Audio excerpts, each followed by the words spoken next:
Fala galera, beleza? Bem-vindos ao In-Ear Brasil, o seu canal independente, completamente independente de reviews absolutamente técnicas de fones In-Ear de baixo custo, abaixo de $100 somente, para monitoramento de palco, operação de som, mixagem e música de qualidade. Hoje a gente está com outro review especial, mais uma caixinha top da Kazé, é um lançamento, é o Kazé ZAT. ZAT é o novo híbrido da KZ, top de linha híbrido, $80, o mesmo preço de um ZAR, o mesmo preço de um VZ10 da Joy Audio. Vamos ver, vamos dar uma olhada nesse fone aí. É essa belezura aqui, ó. Ele é faceplate de metal brilhante, pintado em azul. Não sei se dá para ver aqui o azul, os detalhes ali.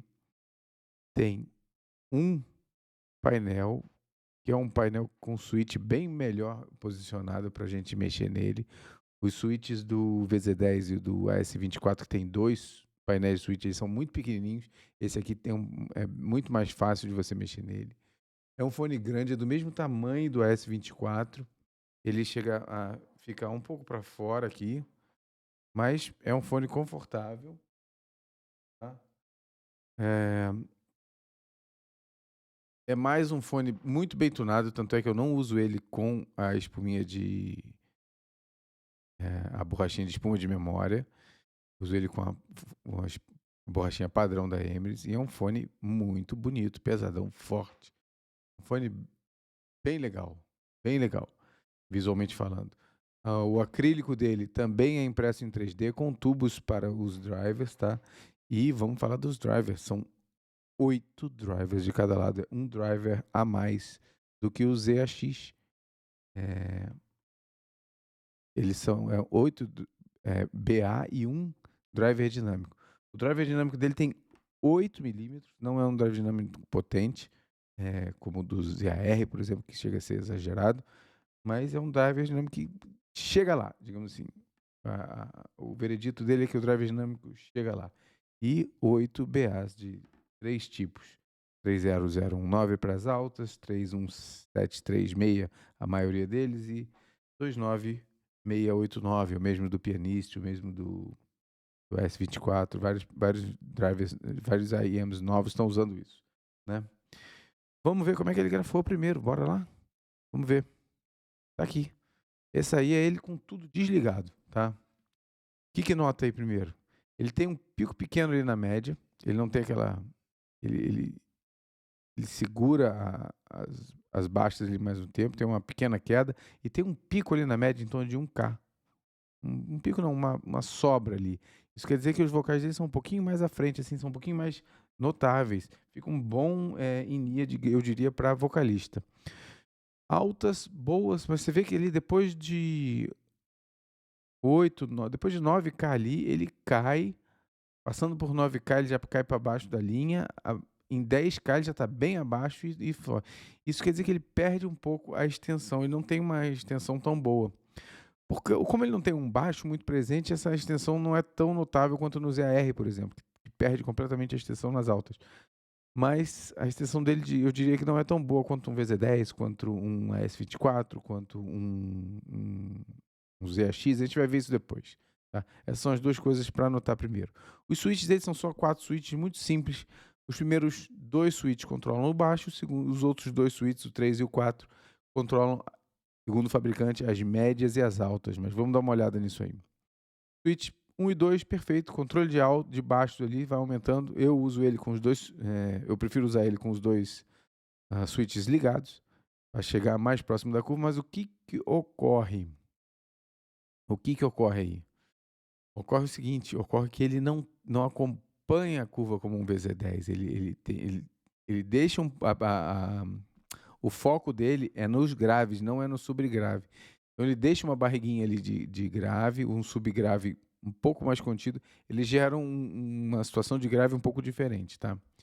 Nas médias perfeitas, como eu disse ali, aquela barriguinha ali nunca dá uma afronteada assim na voz. As altas muito boas, porém sem tanta extensão, eu diria, elas têm extensão, mas não tem tanta extensão. Tem fones com extensão melhor, né? Mas é um fone que eu diria que nessa situação ele fica equilibrado. Você não precisa corrigir ele com borrachinhas, tá? Ele fica equilibrado. Então esse é o EQ dele, né? Como é que é o ZAT em tecnicalidade? Stage, palco, muito bom, perfeito, não tenho o que falar. Fidelidade de timbre, boa. Por que não é ótima?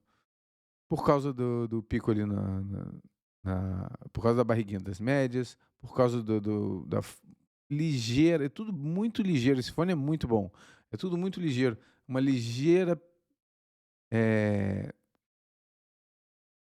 um ligeiro recuo no subgrave e um pouquinho de falta de extensão ali no alto. Mas eu diria que das 3 tecnicalidades ali, a fidelidade de timbre dele é a que menos causa problemas, digamos assim, né. Vamos lá, é a melhor delas. Não tem problema nenhum de fidelidade de timbre, a gente está sendo um pouco pique aí, está sendo um pouco muito detalhista na coisa. O detalhamento dele, a resolução, né, detalhe, separação de instrumentos, boa também, acima da média, nada que não o torne recomendável, né. De novo, VZ10, AS24 melhor, ZX melhor, mas ele ainda está na faixa do recomendável, ainda está na faixa do bom, é porque a gente está comparando ele com os campeões realmente da KZ, né. Comparado com um Krilla, ele fica muito próximo. O que mais que nós podemos falar de tecnicalidades? Fidelidade de timbre, stage e resolução de instrumentos. Beleza. Como é que é o ajuste de médias altas que o fabricante fala nos switches 3 e 4? Tá que, na realidade, não é um ajuste de médias altas, é um ajuste de média. E como eu já achei a média um pouco mais à frente com ele desligado, eu nem tentei ligar esses switches aí para testar, tá? Talvez quem goste de um S16 Pro vá curtir ele com esses switches ligados aí, porque se aproxima um pouco mais de um S16 Pro. Mas eu deixei desligado, é assim que ele funciona, né? Vou dar o exemplo, vamos comparar ele agora com os outros, porque é um fone de $80, então a gente vai ter que comparar ele com um VZ10, um ZX de 60, um AS24, né, de 112. Vamos ver. Aqui está a comparação dele com o AS24 em laranja e com o VZ10 em vermelho. Você vê que ele tem, dos três, ele é o que tem o menor subgrave e o maior grave, médio grave, né? Isso gera um pouco de embolação no som e ele não tem a extensão. Você vê que ali depois de 10K, tanto o VZ10 quanto o S24 tem a extensão que ele não tem. Não é uma extensão que some, mas ela fica bem pequena. E isso comparado junto com aquele pequena sobra ali no meio grave, talvez seja isso que faça ele perder um pouco no quesito detalhamento para esses dois IEMs. Mas é muito pouco, gente. É muito pouco. Não é aquela, não tem detalhamento, não é recomendável. Vou falar com todas as letras. Às vezes é AT. Fone recomendável para palco. Dá para usar tranquilamente. É um fone bom. A gente está comparando ele com os campeões. Tá? A gente está comparando ele com os deuses nessa categoria em fones baratos. Tá? Como eu falei ali nas médias altas ele tem um pouco menos, mas basicamente é esse o KZ-ZAT. Recomendável, tá? $80. Se eu tivesse $80 na mão e precisasse de um fone, eu comprava um VZ10, mas recomendável, não tem nada que eu fale, não, esse fone não presta para palco, presta, tá? Ele é diferente, ele tem características diferentes. Eu acho que pelo preço,